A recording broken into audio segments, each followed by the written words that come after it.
Dr. Charles Judd was born in New York State, Paris Hill, in 1803. And by the time he was 23 years old, he had gone to Fairfield College, just like his father went, to learn to be a doctor.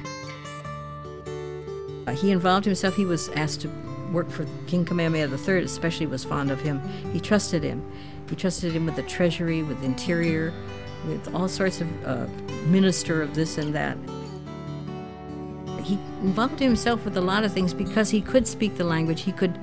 He knew the subtleties of the language, and he showed great interest in the language. And he wrote much in Hawaiian.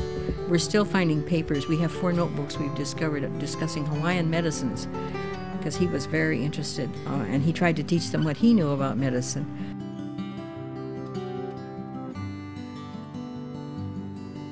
My favorite story is coming across something in Dr. Judd's medical reports about not wanting to suppress the Native Hawaiian medical practice.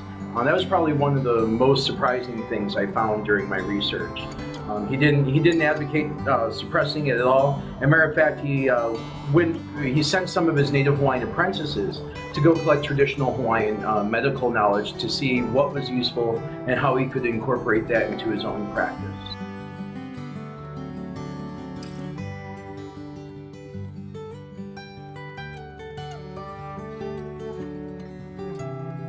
Really Western medicine in the early 19th century and Native Hawaiian medicine in the 19th century. Really, in terms of physical treatments, had a lot of the same goals and ends in mind, and that they really weren't that far apart at that time.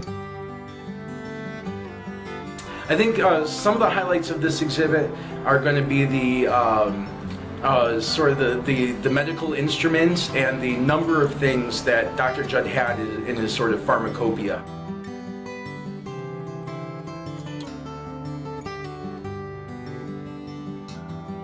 The objects that are included in this exhibit are here because we found them in account books and ledgers written by the missionaries themselves, the individuals who used these spaces as a depository and a dispensatory.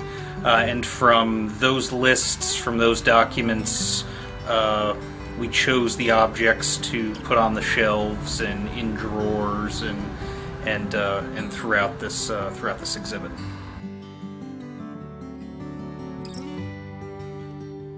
Using the account books and the ledgers from both the depository and the dispensatory, we have a fairly good idea of exactly how this room would have been laid out. There are some accounts that reference specific walls and corners of the room and what was stored there, and in those instances we've actually recreated that. I got to see craftsmen from all over the country using their expertise and showcasing their talents to recreate.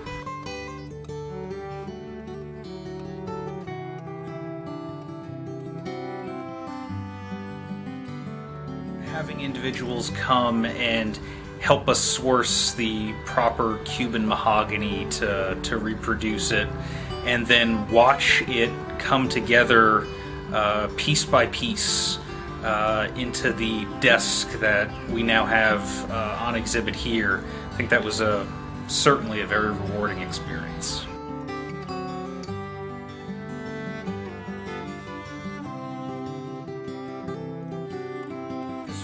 Was used for an exhibit previously, not the entire basement space which we're using, but part of it, and the renovations for this exhibit began with emptying that exhibit from here.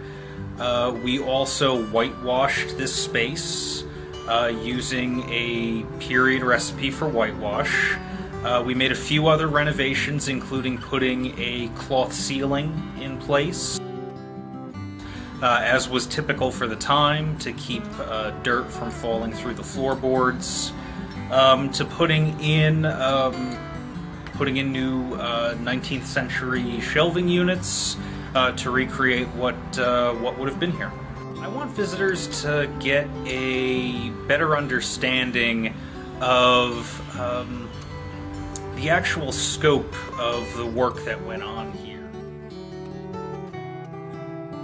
Visitors may have a good understanding of the missionary work that they did and their daily lives living in Hawaii from some of the bedrooms upstairs and so forth. But there was greater work that went on here.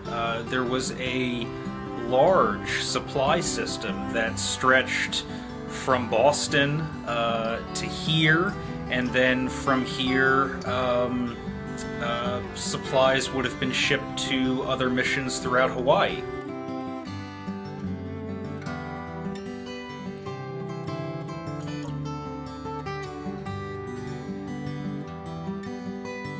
Beyond that, this was a medical office. Dr. Judd used this space to treat Hawaiian patients, and interestingly, he also used this space to experiment with some new techniques and new materials. He was unique in the fact that some of his treatments incorporated both Western medicines and some Hawaiian medicines. In some cases, both of those within the same treatment for the same patient. It's really important to bring out the story of not only Dr. Judd's practice and the effect that the missionary doctors had here in the islands and the role that they played in the 19th century. But we also want to bring out the story of the Kuhunula'au Lapa'au, the Native Hawaiian medical practitioners and their practices as they practiced it in the 19th century.